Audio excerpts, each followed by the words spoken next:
Salve, salve, arquitetos e arquitetas do país, tudo bem? Mais um vídeo aqui do canal Arquimática. Eu sou o Gustavo Bunger e estou sempre aqui trazendo para vocês tudo aquilo que tem a ver com esse nosso universo de arquitetura que tem tão pouco conteúdo em português. Queria aproveitar aí para deixar minhas redes, né? As redes aí no LinkedIn. Então, o meu LinkedIn pessoal, que é o Gbunger, o LinkedIn da Arquimática, né? Essa consultoria aqui, responsável por treinamentos, responsável por trabalhos consultivos em empresas, focado em arquitetura corporativa também. Primeiro de tudo, agradecer aí porque nós estamos com mais de 170 inscritos aqui no canal. Isso é muito importante e eu reforço com você. Primeiro, agradecer a vocês por essa audiência, por acreditarem nesse trabalho aqui, de toda semana estar trazendo aqui um assunto novo para vocês, um tema de arquitetura. E pedir a sua ajuda para a gente chegar aos 200. A gente está rumo aos 500, mas a gente tem que chegar um passo de cada vez. Esse é o nosso roadmap. Me ajuda a chegar aos 200, galera. Compartilhe esse vídeo. Não deixe aí de curtir se você gostou. Clica lá na mãozinha. Se inscreve no canal. Peça para outras pessoas darem uma olhada nos vídeos. Vai lá ver os vídeos do Bunger. Vai lá assistir o canal. Tem sempre um tema aqui diferente, voltado para essa visão arquitetural que faz tanta falta nas organizações, né? Impressionante como é que a arquitetura é um tema pouco explorado, mas que tem um valor enorme. Por falar nisso, né, lembrando a vocês aí que nós temos um curso online ao vivo chegando aí no dia 28 de maio, galera. Então vão ser 3 vezes na semana, segunda, quarta e sexta, de 7 às 9, comigo, online ao vivo, pela plataforma do Teams. Então se você quiser aí se inscrever, ó, tá aqui o WhatsApp, manda aqui uma mensagem para esse WhatsApp aqui da Arquimática, você vai ter acesso às informações, você vai poder chorar um desconto, você vai saber mais sobre a ementa, beleza? Então me acompanha. As aulas elas vão sendo gravadas, então à medida que elas são feitas, você vai tendo acesso às gravações. Então se você faltei na quarta, não consegui assistir a aula, assiste quando você puder, mas você consegue participar da turma normalmente, tá bom? E para aqueles que realmente não vão conseguir ter essa experiência do online ao vivo, também tem uma versão gravada, está disponível lá no Hotmart. São as mesmas 10 aulas com exercícios, né? Tem trabalhos lá para você fazer, tem uma série de mídias, links te dando ali outros conteúdos que tenham a ver com o tema. Então também fica a dica aí, você pode ver no tablet, você pode ver no celular, você pode ver na TV, quando você quiser, a hora que você quiser. Então fica a dica do curso do Hotmart aí. O assunto de hoje, galera, é sobre VMO. É um tema que tem tomado conta aí, a gente tem uma série de artigos, livros, postagens no LinkedIn, e algumas pessoas também já vieram me perguntar, pô, Bunger, como é que fica aí esse negócio de arquitetura com essa história de VMO? A gente já teve aí a experiência da arquitetura corporativa com agilidade, e não foi nada fácil, né? Agora a gente tem essa outra hype surgindo, essa outra forma de conduzir os projetos de uma organização, que é através do escritório de valor. Então esse vídeo aqui é justamente para te explicar um pouco como é que fica a situação da arquitetura quando você, arquiteto ou arquiteta, está numa empresa que está implantando, ou que quer implantar, ou que já implantou um escritório de gerenciamento do valor, que é diferente lá de um PMO. Eu vou te falar um pouquinho sobre isso também no vídeo. Beleza? Então, galera, bora pro vídeo agora e não deixa aí de fazer o 3C, curtir, compartilhar e comentar. O que é esse VMO que eu tô falando aqui nesse vídeo, né? VMO, tinha PMO também. Será que eles têm alguma coisa a ver? Tem muita coisa a ver. Então o VMO, que é o Value Management Office, né? O escritório de gerenciamento, de gestão do valor, ele vai ser uma estrutura organizacional, uma equipe, uma diretoria, uma gerência, que é voltada para o valor que é gerado pelas iniciativas estratégicas. Então, vai além do projeto, né? O que é que aquele projeto de fato entregou como valor para o cliente e, consequentemente, para a organização. Quando a gente para analisar, da onde surge esse conceito do VMO, né? Há uma certa nebulosidade, é uma história um pouco controversa a origem do termo, mas o importante é o seguinte, ele de fato começou a ser introduzido como um framework a partir do SAFe. O SAFe, para vocês que não conhecem, é um framework utilizado para o que a gente chama de ágil escalado. Então, quando a gente tem ali vários produtos, né, que fazem parte de um produto maior ou que tem uma interligação muito grande entre esses produtos, a gente tem que uma estrutura de agilidade escalada. E o SAFe, ele é um framework, digamos, de marca, né, de grife. Ele é um framework proprietário que serve justamente como metodologia para você gerenciar o ágil escalado. E o SAFe, ele absorveu, assim como absorveu outras disciplinas do mercado, ele absorveu e consagrou o Value Management Office dentro do que se coloca ali para a metodologia de gestão de projetos. Tá? Então, um ponto importante. Qual é a relação do VMO com o PMO? Tá? Então, o PMO clássico que a gente conhece, né, o Project Management Office, né, o escritório de gerenciamento de projetos, ele se baseia ali no que a gente sempre chamou de triângulo de ferro. O que é isso? Escopo, então até onde aquele projeto vai chegar, o que ele vai entregar. O prazo, em quanto tempo eu vou fazer aquela entrega, em quanto tempo eu entregarei o projeto. E o custo, o que eu tenho de custo associado com aquele projeto. Então, é o triângulo de ferro. Sempre foram as 3 dimensões analisadas, né, por um Project Management Office. Isso tudo, naturalmente, visando o quê? Uma entrega de qualidade. O que aconteceu ao longo do tempo é que surgiram algumas críticas a esse modelo, porque, de fato, ele garante uma entrega de qualidade. Mas e o valor que é realmente percebido pelo cliente, que é realmente entregue pela organização? Ele está sendo mensurado? Ele era mensurado corretamente? O que foi desenhado no projeto, ele foi de fato entregue? Então, são questões que nem sempre foram levantadas. E isso foi gerando algumas críticas dentro da indústria, algumas críticas dentro daqueles que lidam com o tema de gerenciamento de projetos, e aí a evolução disso foi trabalhar o conceito de VMO. Então o VMO, ele aborda outros pilares. Ele aborda um pilar de resultado, então ele está pensando na visão futura sempre, né? Como é que vai ser o futuro disso, como é que vai ser a evolução contínua das entregas depois que elas são realizadas. O Time to Value, que é um conceito diferente do Time to Market. Então, no time to market, você verifica o seguinte: qual é o momento adequado para que eu consiga ter uma entrega e essa entrega seja consumida, né, na sua totalidade pelo mercado. Eu entrei com uma oferta, eu entrei com um produto, eu entrei com um serviço no momento certo para ele ser consumido pelo mercado. Só que eu vou até o nível da entrega. No time to value, eu estou medindo em que momento esse valor começa a ser percebido e usufruído pelo cliente. Então, eu entreguei e depois da entrega, eu tenho um tempo para que aquilo seja consumido. Você imagina, por exemplo, um sistema de CRM, eu vou implantar um sistema de CRM, porque de alguma maneira eu entendo que implantando um sistema novo, eu vou trazer valor. Entreguei o sistema ali em junho, mas em que momento eu vou realmente perceber um aumento das vendas, por exemplo, em 15%?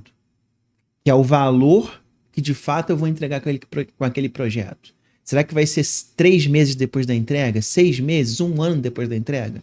Então, esse tempo aonde começa de fato o valor a ser consumido, usufruído, é que é o time to value.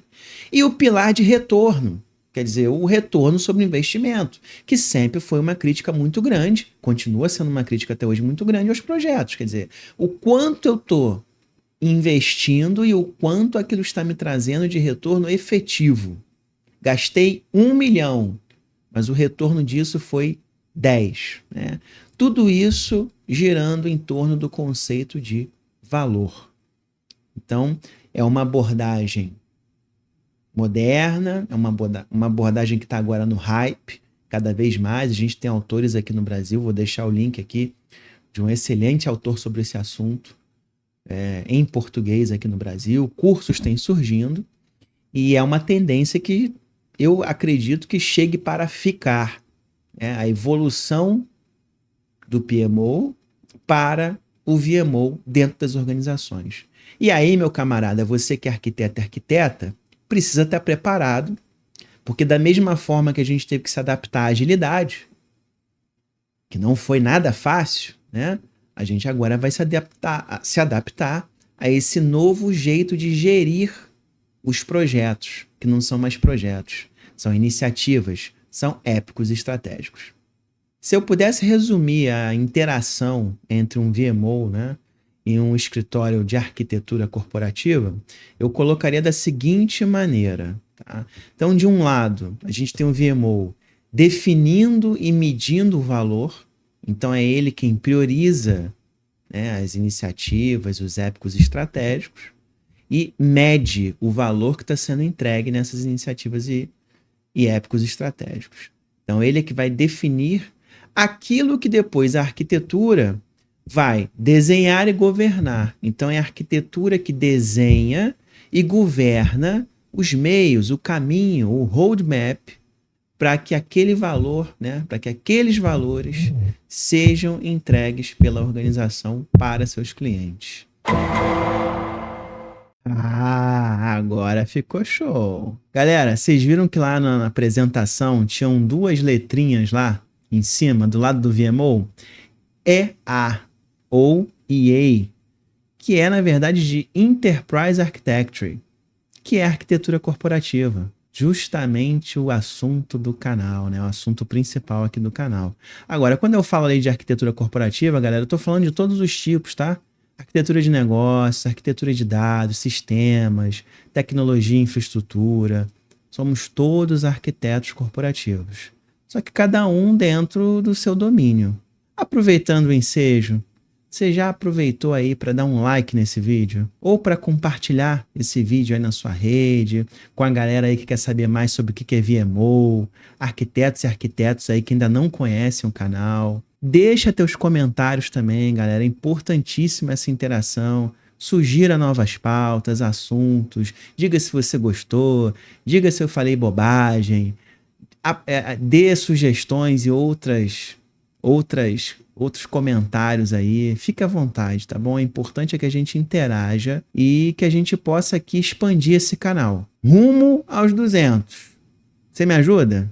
Valeu!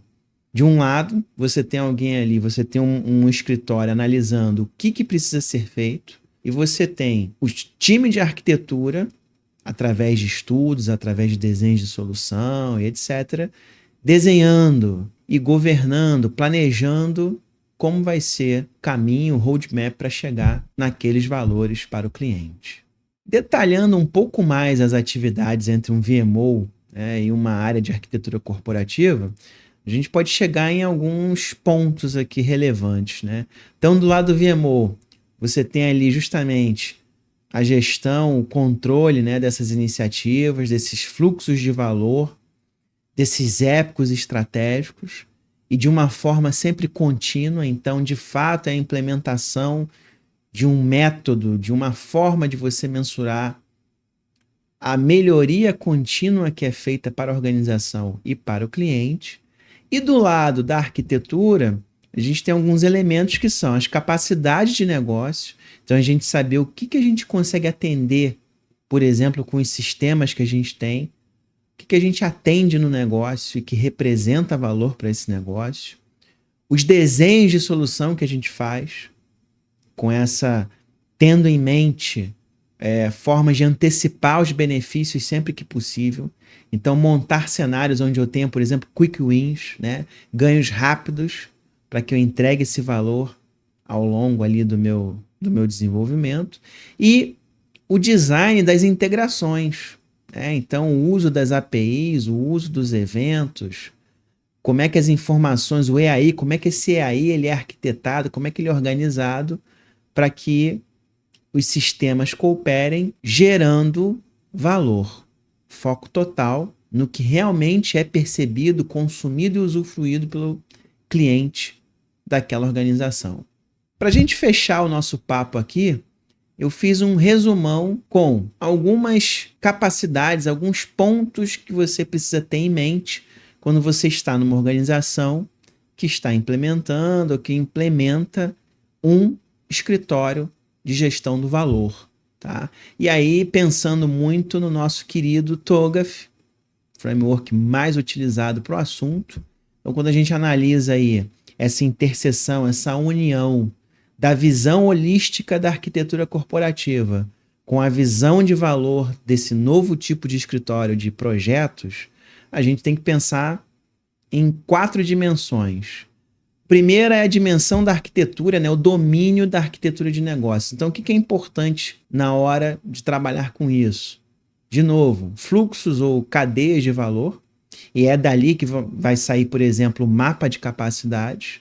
A partir do momento que eu entendo esses fluxos e entendo o que a empresa entrega para o mercado, né? Tanto o mercado externo quanto o mercado interno. As metas, os OKRs, os KPIs, os resultados que aquela organização busca alcançar. Então, quando a gente fala do valor aqui, é um valor em cima de resultados concretos. Tá? Então, são pontos importantes dentro do aspecto de arquitetura de negócios. Passando para a arquitetura de sistemas, 2 pontos extremamente cruciais. Primeiro, racionalização de sistema. O que é racionalizar sistemas? Ao longo aí da operação de uma empresa, né, as áreas vão contratando sistemas vão se tornando legados. Às vezes você tem mais de um sistema para resolver a mesma função de negócio, o mesmo processo de negócio. Então isso vai virando um caos ao longo do tempo. Então o arquiteto corporativo, normalmente, ele é um agente responsável por essa racionalização, por entender sistemas que estão redundantes, sistemas que estão deficitários, sistemas que precisam ser melhorados, né? A gente utiliza técnicas, por exemplo, como análise time, prescrita lá no Gartner, onde você verifica que sistemas devem ser migrados, investidos, mantidos ou desligados. Além disso, a gente precisa identificar que tipo de aplicação, que tipo de sistema de fato nos ajuda a entregar valor, assim como sistemas que nos prejudicam. Muitas vezes a gente tem sistemas que geram uma série de dificuldades na hora de você desenvolver, customizar, fazer o deploy dele, fazer um teste, por exemplo, e isso atrapalha a entrega de valor. Então são as preocupações que a gente precisa ter na área de arquitetura de sistemas. Já na arquitetura de dados, priorizar ali o que você tem que analisar dentro dos dados que você tem ali na sua plataforma, no seu Big Data, por exemplo, no seu DW, se você tem dados ali que permitam medir o valor que vai ser entregue. Não adianta você ter uma definição, uma priorização de iniciativas que você não consegue ter ali uma forma de medir se de fato aquele valor foi entregue, né? Se ele de fato está atingindo o resultado esperado. E qualidade dos dados. Então, dados que sejam íntegros para que você consiga e para que o VMO, né, consiga tomar decisões de priorização corretas, seguras, embasadas. Então, você ter dados ali que te deem insumos para, olha, time de VMO decidir, olha, essa iniciativa aqui, com base nesses estudos, nessas projeções, nesse forecast, faz sentido ser priorizado para o negócio. Então, você precisa ter dados altamente confiáveis. Quando a gente fala do domínio de tecnologia, que é o domínio ali de infraestrutura tecnológica, qual é a grande preocupação? É o time to value, aquele conceito que vai além da entrega. Então é quando que o cliente realmente começa a usufruir, perceber aquele valor da entrega. Então quanto mais eu tiver tecnologias que permitam um deploy, um provisionamento mais rápido, que permita que eu gere os chamados quick wins, né? Os ganhos rápidos ao longo de uma grande entrega, melhor. Então, tudo que eu puder habilitar, então conceitos como plataformização, conceitos de automação e DevOps, essa é uma forma de você enxergar aí dentro dos domínios arquiteturais como que a arquitetura pode auxiliar o Value Management Office. Continua sendo extremamente factível a entrega do valor.